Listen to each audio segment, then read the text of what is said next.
Alors question, faut-il relativiser les choses? Bonsoir François Baudonnet, vous êtes notre spécialiste des questions européennes à Bruxelles. Comment se situe la France sur cette question du pouvoir d'achat par rapport à ses voisins?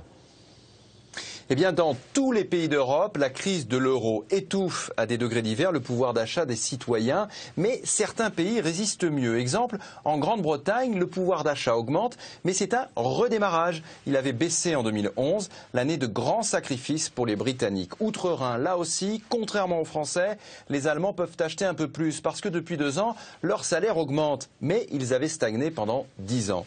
La France, elle, vit donc un moment charnière. Elle est d'ailleurs à mi-chemin entre deux Europes, car si le pouvoir d'achat des Français baisse, celui des Italiens ou des Espagnols, on s'en doute, s'effondre littéralement. Pour eux, non seulement le chômage explose, mais les impôts aussi.